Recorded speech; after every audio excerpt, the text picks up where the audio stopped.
Okay, so the plot goes, she gets out of jail. There's this little boy she sees, and you thought it was her son, right? We think it's her son, and it ain't that. She looks like a damn. Anywho, she sees this boy, takes the boy, say, "Yo, T, you know I see you, T, here's some money, T, whatever."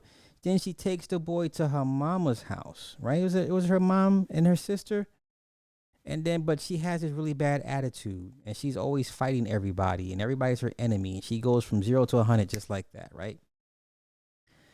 And the mama kicks her out the house, so they finally she gets her own place.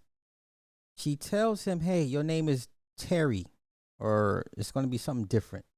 It's no longer Terry. It's going to be this, right? We ain't think nothing about it, right? New school, new name, whatever the case may be." And that movie had me convinced for 50. Man, listen, sis, I'm telling you, I'm looking at her like facially, like, are we sure that those kids came out of her? Are we sure Iman Shumpert? No, but anywho, and so for the next, okay. So then she meets has a on again, off again boyfriend named Lucky. Her and Lucky get married. Lucky, helps to raise Terry. Terry is now 17. He's about to turn 18.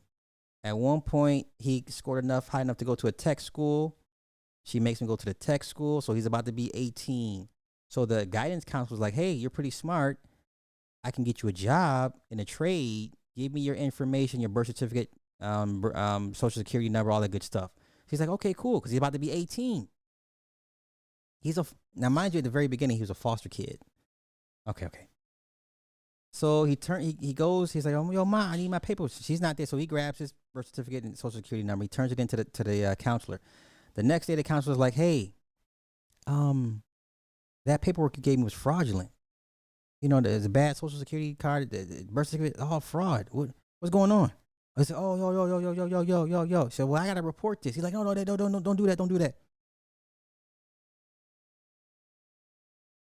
So they threaten him and the mother. The counselor comes by the next day with the cops, social workers, and all this extra stuff. Him and the mama had a spat. She leaves. Where did she went? We don't know. So they come to the house. It's just him. So the guidance counselor tells her, "Yo, so you're not who you say you're. Who your paperwork is fraudulent." He's like, "What? You know?" He's like, "Okay, my real name's Terry. My real name's Terry, and this and that."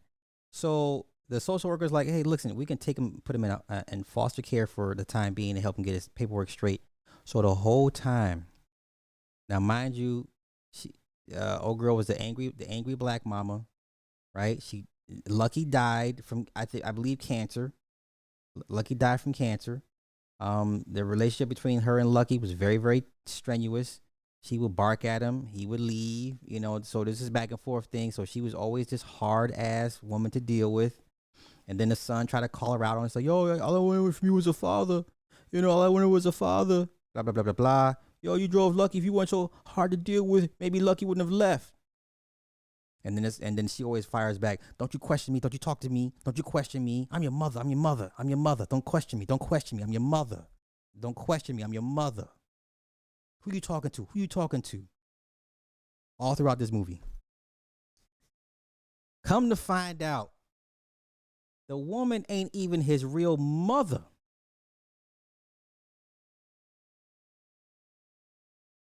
When she saw him, when she got out of Rikers, he was abandoned. He was on the street. His original foster parents got rid of him. So this whole time, she's not his real mother. She took him in because she knew he was homeless. So he goes to confront her. He's like, "Oh, yo, where you been? Where you been?" yo, I want to talk. I want to talk to you. Why'd you do what you did? Why'd you do what you did?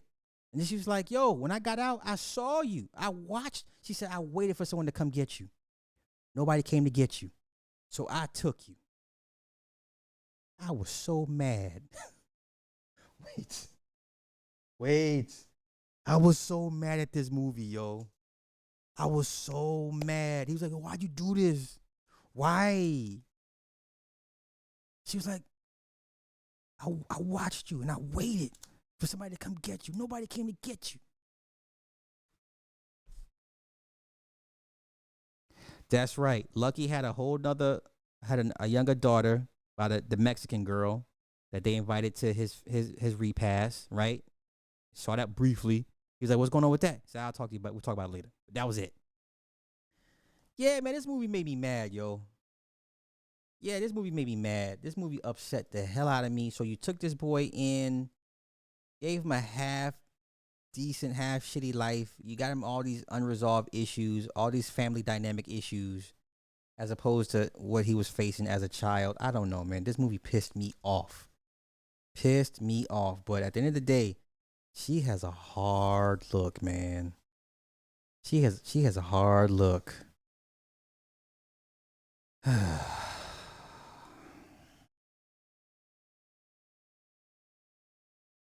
Yeah, that was my take on 1001.